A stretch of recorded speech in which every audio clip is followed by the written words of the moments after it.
Um, if you will go in my chukim and you will keep my mitzvahs, you will observe my mitzvahs, keep my mitzvahs, and you will do them.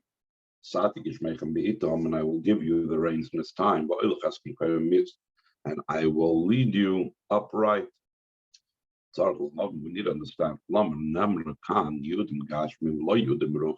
over here does the pasuk promise us physical foretellings of good things, but doesn't tell us instead about spiritual benefits and spiritual promises, what we're going to gain spiritually from Torah mitzvahs. So the Rebbe asks, yes, because we need to add to this, physical promises, good, foretelling us that when we do X, Y, and Z, we're going to be able to have good. The promise of good is physical good. So what's the uniqueness over here? Why did I say the Mamorim that speak about it, that the Rebbe, in the footnotes, it says the Mamorim from the Tzemach Tzedek, Mamorim from the Rebbe Rashab, Mamorim from the Marash. Why does it seem to be that Chassidus has an issue specifically with this parsha? Why in other places in the Torah where it says that if you do good, I will give you physical things? Why does it seem to be focused on what it says over here? It says, over here, the physical foretelling of the good things and its good promises is in a general parsha in the Torah. In this parsha, it speaks about the general idea of the study of Torah and fulfillment of mitzvahs. Like Rashi says of the words, if you will go in my chukim. So Rashi says like this: what does it mean when it says if you will go in my chukim? What chukim, what laws is it referring to? Mitzvahs. I would think that in B'chais Telechu means if you will fulfill the mitzvahs.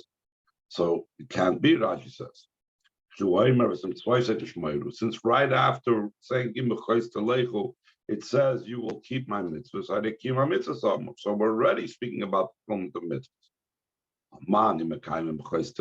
So how do I interpret? How do I explain the words in B'chais Telechu? So therefore, Rashi goes on to explain, what in B'chais Telechu was referring to, you should toil, put an effort in Torah. So therefore, it's a general concept of Torah mitzvah here. It's talking about the toiling in Torah, it's talking about fulfilling mitzvahs, a very general thing. So therefore, this is like overwhelming that he says, you do Torah mitzvahs, you learn Torah, you keep mitzvahs, and what is the result? Physical things. Is another thing that we could see in this parsha that's unique, that why the question is so much focused in our parsha and not in other places. From the Goydel Miles as Charshin is Kirkan, and the great advantage and the quality of the reward that's mentioned over here in our parsha.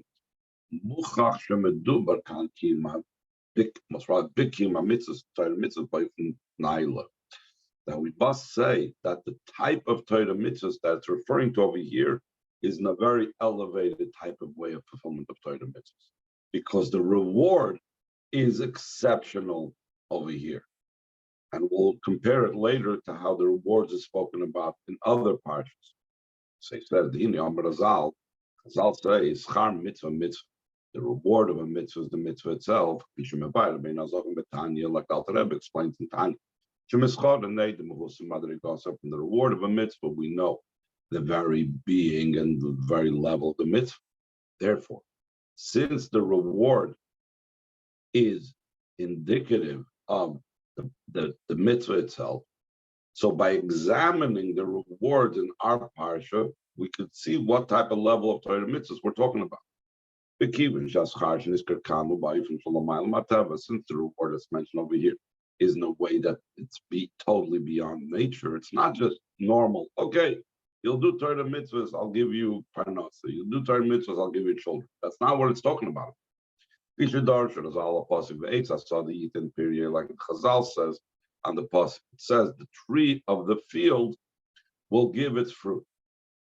So the Chazal have a diuk on this. Why does it say the tree of the field? What's that? What's the emphasis of the field? So just a tree or a fruit tree will give its fruit. What's the tree of the field? So the Chazal from the Rive over here, we're talking about any tree, every tree, even trees that are not fruit trees. We're talking about non-fruit bearing trees. And in the future, they will give fruit. So we see over here, we're not talking about an ordinary promise of good in the physical things. We're talking about an exceptional type of reward of good. And then backtracking, if we're talking about an exceptional type of reward, so it must be that the Torah mitzvahs are exceptional. So if the Torah mitzvahs are exceptional, so the question is, why do we promise a physical reward? But again, let's see how it gives more examples first about how the reward is above and beyond. So to the Chazal from the pasuk that will give the rains in their time. Again, the Chazal want to know what's the meaning of the word in their times, as opposed to when. There's good times and bad times for rain. So the Chazal say yes. What is the in their times? Wednesday night and Shabbos night, Friday night, in other words. Came at Sinu, like we find that in the time when the Eden were doing what they were supposed to do, that the rain descended on Wednesday night and on Friday night, until the kernels of wheat became as thick as kidneys. Again, so we see that the bracha is over the top. We're talking about an exceptionally miraculous type of growth and produce and so on. Move on. So therefore, working our way backward. Since we said schar mitzvah, so if we see that the reward of the mitzvah is so great, so it must be that the mitzvahs over here that's being done in our parsha is not just like anywhere else in the Torah, but the mitzvahs must be unbelievable. Schar night it's understood at such a high reward. It indicates the great advantage of the service in the fulfillment of Torah mitzvahs. That we're talking here in our pasuk, in our parsha, about an unbelievable level of fulfillment of Torah mitzvahs. Like it's also hinted in what it says, they will go in my chukim. There could have been many different expressions that could have been used for Torah mitzvahs. He uses specifically the word chukim. That's the idea of letters that are engraved. These are totally joined in Hashem's essence, as we know the difference between engraving and writing. Writing is the ink is an addition to and on top of the part, whereas engraving that becomes part of the stone that's being engraved. The same thing in the way that the mitzvahs are being done over here. It's in such a way how the mitzvahs are completely joined with Hashem's essence. Another thing that we see about the quality of the mitzvahs, but is specifically that you will go in the chukim. Why does it just not say you will perform the chukim, you will do the chukim, you will follow the chukim? Why does it use the word teleichu? That means avoid is no way of traveling and going. It's known.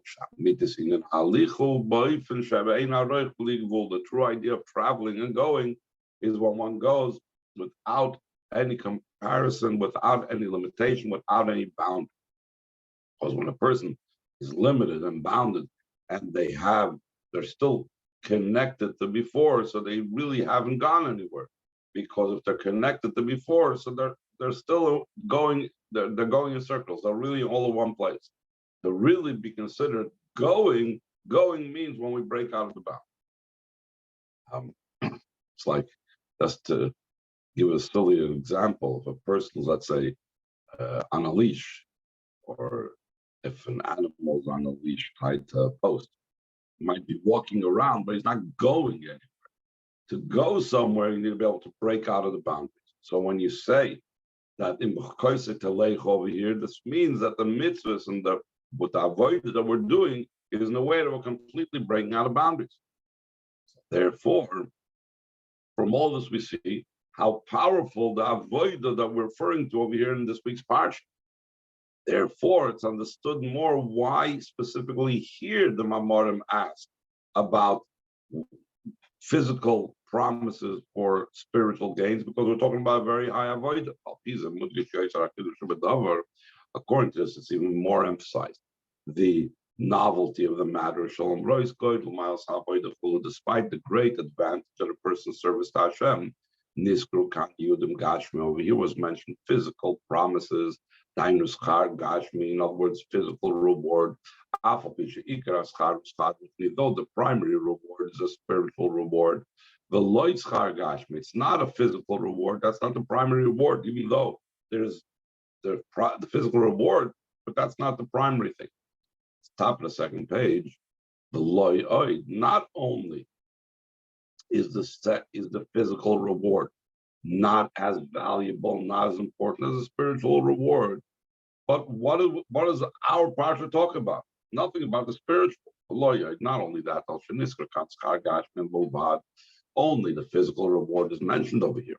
The ilus char bruchni lo niskar klal, as opposed to the spiritual reward, it's not mentioned whatsoever. Gamle b'derech tofel, not even in a way of also ran to mention some type of spiritual reward in some way, in some shape and form. That's one question. Why over here in our parsha does it speak about the physical reward? Second question is Gam Torah Law, and also we need to understand a deal with Pirish the exact language and explanation. How did Rashi say means that you will be toiling in the Torah? Specifically toil. It's not study or involvement like the common expression is when we talk about to be Isaac b'Torah or learning Torah. No, the Maimer Azal is similar to what the Chazal say. Kol Adam la'amal nivra. Every person was born to toil. Shenamar says in the pasuk, Adam la'amal yuval, that a person was born to toil. And then the Gemara goes on. What type of toil are we talking about? Maybe it's talking about we need to go to work. I don't know if a person was born to have the toil of the mouth or a toil of work. And then the Gemara brings over there a pasuk that shows, no, it's not a toil of the hands, it's a toil of the mouth. I still don't know if the toil of the mouth is speaking, just ordinary speech, or it's talking about the toil of Torah. And then the Gemara brings a pasuk. I know Lamal Torah Nivra, that he was born for the toil of Torah. So we find over there as well the term amal, toil, which is unusual. So the question is, what specifically is meant and why specifically is there an emphasis over here on this idea of toil? Again, another question that I've asked, why is it the reason that only when we reach such a high level of Torah, when we have amal Torah, not just the study of Torah, not just the ordinary fulfillment of mitzvah, but we're toiling in Torah, that's when we get the reward that your reigns will be given in its time, and all the other rewards he talks about. So the Rebbe says, seemingly even without the toil of Torah, we are also going to get physical rewards. The L'chura had a mikra mal de brakasav. Seemingly it's an open pasuk, but finish the pasuk. We say this in Kriyashma. In if you when it'll be when you will listen to my mitzvahs, when and I will give the reins of your land in the time. We see a similar thing. You do the mitzvahs, I'll give you the reins, and even in its time. Though it doesn't mention the idea of toiling in Torah, all it says is that you will listen and follow the mitzvahs.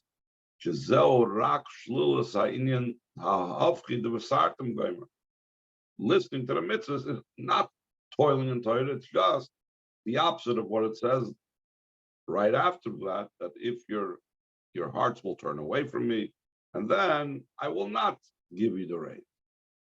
So as long as it's not turning away from Hashem, as long as I'm doing mitzvahs, even without toiling in Torah, Mikol Mokim, Yeshna Eschar Nesat Mitarat Chemita. I still there's still the reward that I will give the rains of your land in its time. Madu and Namarkan. So why does it say over here in our parsha, only when you will go in my chukim, you are toiling in Torah. I will give and place the rains in its time. So he goes on nice bays, we even beheg. And the word of my tzedek give a masal chodesh zelochem.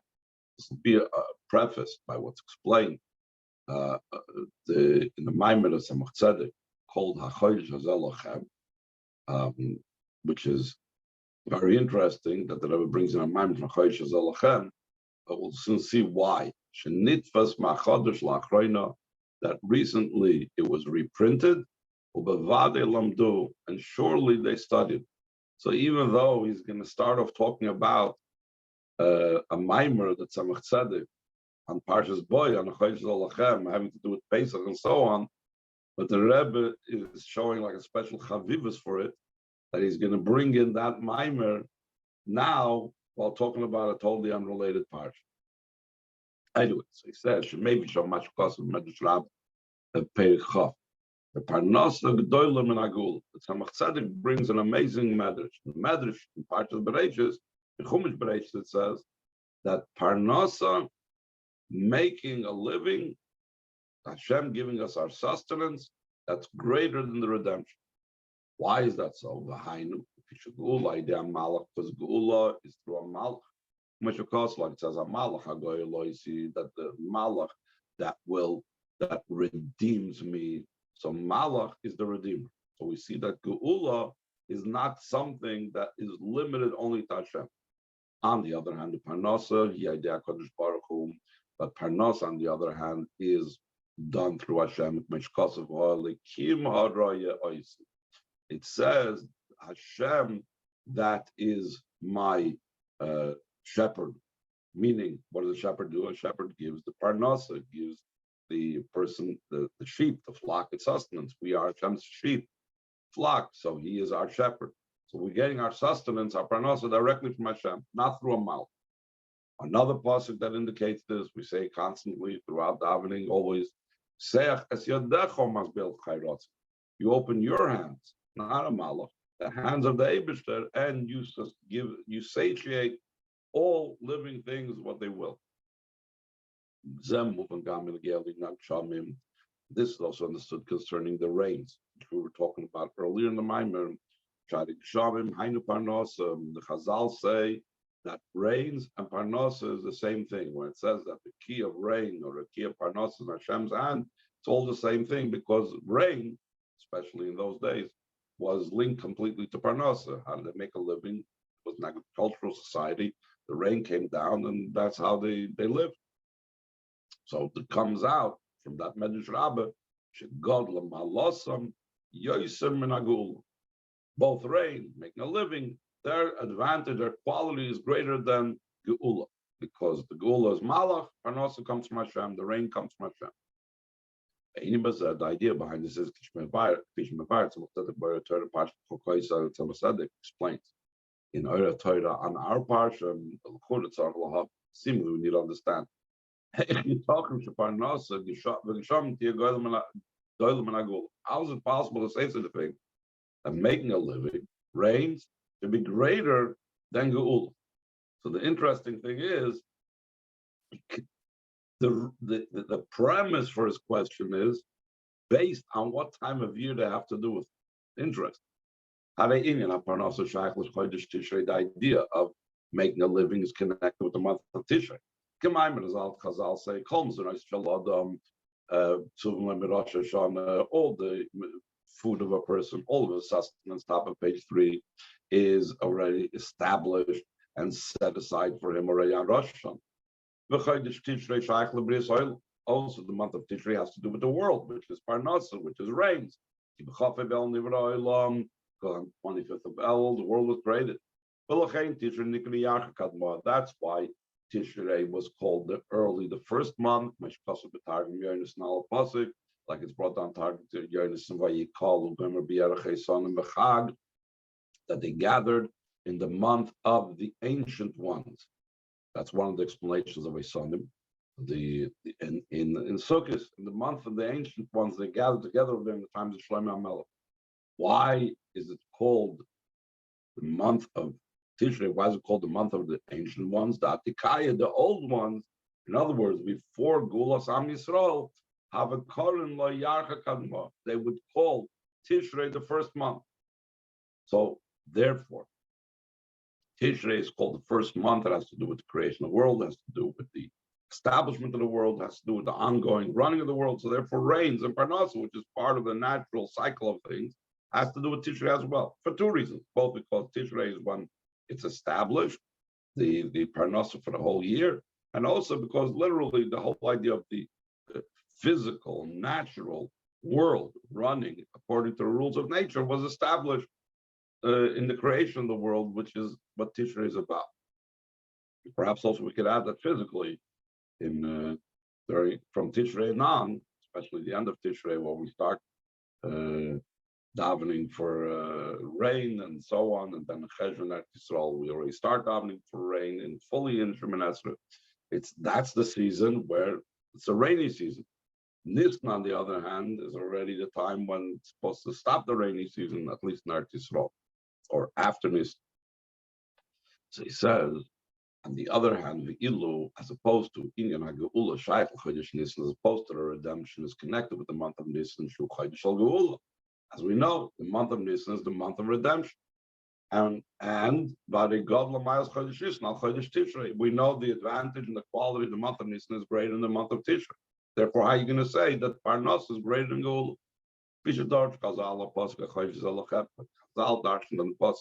This month is for you. When Hashem first chose his world, he established in this world heads of months and heads of years, meaning Tishrei was the beginning of everything. When Hashem chose Yaakov, and his children, meaning when he took them out of Mitzrayim in the month of Nisan, he established and he made the month of Nisan the head of month of Geula.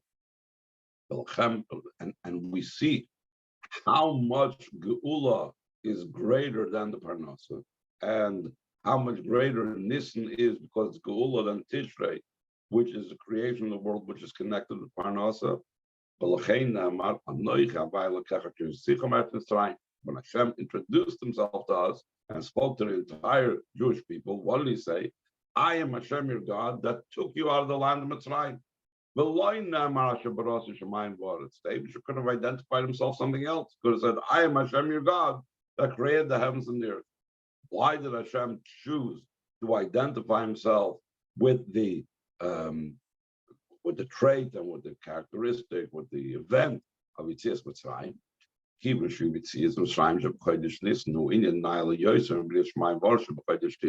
Since going out of Mitzrayim, which is the month of Nisan, is greater than the creation of the heavens and the earth in the month of Tishrei. So if so, Vim Kain, so the question is, how is it possible to be such an opinion that Parnasa, which is connected to the month of Tishrei, is greater than Geula, it's connected to the month of Nisan? The explanation of this is, there are two ways and two approaches in the idea of Parnasa and making a living and rain. And this is going to go across the entire Maimer and make the different thing in B'chokos Telechu versus Vayim Shemaya Tishmu, etc. So he says there is the natural way, the normal way, and then the over the top, like we said, the chitim will be like kloyos. And the chitim are going to be as big as kidneys. Says the Hindi Amar Hazal. Hazal said, "Eretz Yisrael mashke oisa kadosh baruch hu ba'atzmai v'chol ha'olam kulei deshliach." Hazal say that Hashem's interest in Eretz Yisrael is so powerful that we say, similar to what it says in the pasuk, "Eretz asher eini Hashem elokecha ba mereish hashana v'dachas hashana." So Rashi explains that Hashem, his eyes His focus is on Eretz Yisrael from the beginning of the year to the end of the year, meaning, like Rashi says over there, to determine and see what does Eretz Yisrael need. The same thing when it comes to actually bringing rain or irrigation to Eretz Yisrael. In Eretz Yisrael, Hashem personally irrigates and makes rain come down and water come down onto Eretz Yisrael. The rest of the world that also needs rain gets it through a shliach. Where do we see this? So they bring a pasuk shenamar, like it says, "Hanoisim matar al pnei eretz," the one who places rain upon the land. So the Chazal explained, what land are we referring to? Eretz Yisrael. And then it says, "V'sheleach mayim al pnei chutzos," and he sends water all outside. So there's the land he places the water like directly, but he sends it out. He uses a messenger, he uses a shliach to reach an external place. The entire world outside of Eretz Yisrael, pnei chutzos, that drinks the water through a messenger. He sends the water. What does that mean in the Kabbalah terminology, Chassidus terminology? What does it mean coming through a shliach, coming through directly from the Eibusher? The idea behind this is there are two levels and two types of unions in the spheres.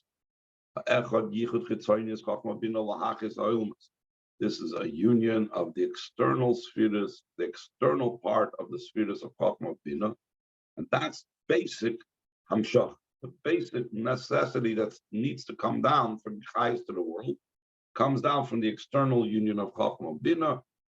Has come down to the world. Has Chachma Bina come down to the world? It has to come down from the external level of Chachma Bina to Zeir Amtin.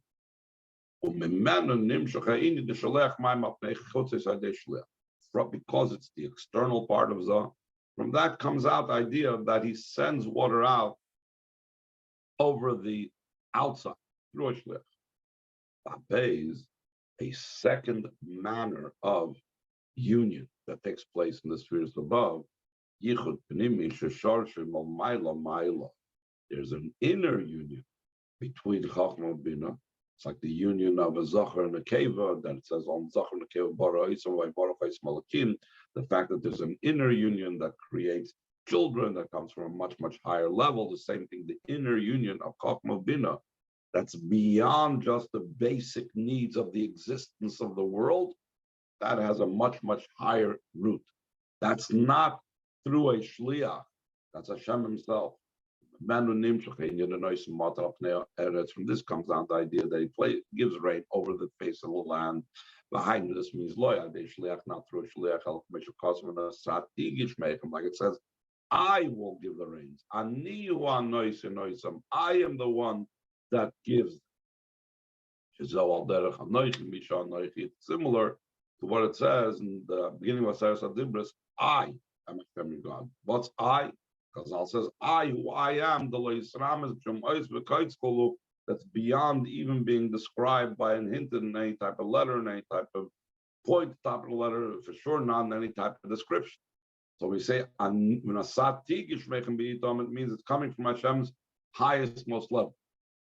About Pisa movement again, Parnasa, similar to Corinthians, understood is making a living. Shakashar Parnasi, Vishalech Maim Apnei Chutzah is when the Parnasa is in such a way that he's sending the waters over the outside.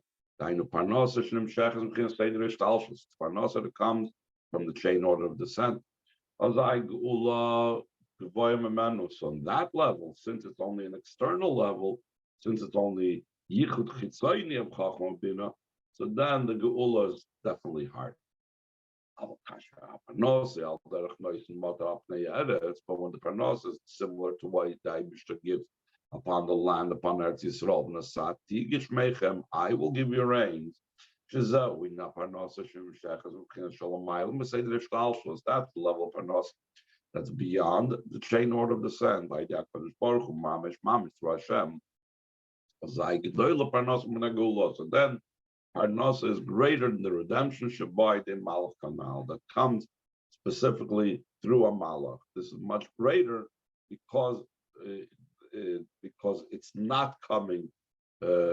It's coming directly, not like the Gula that comes through a Malach. Any questions?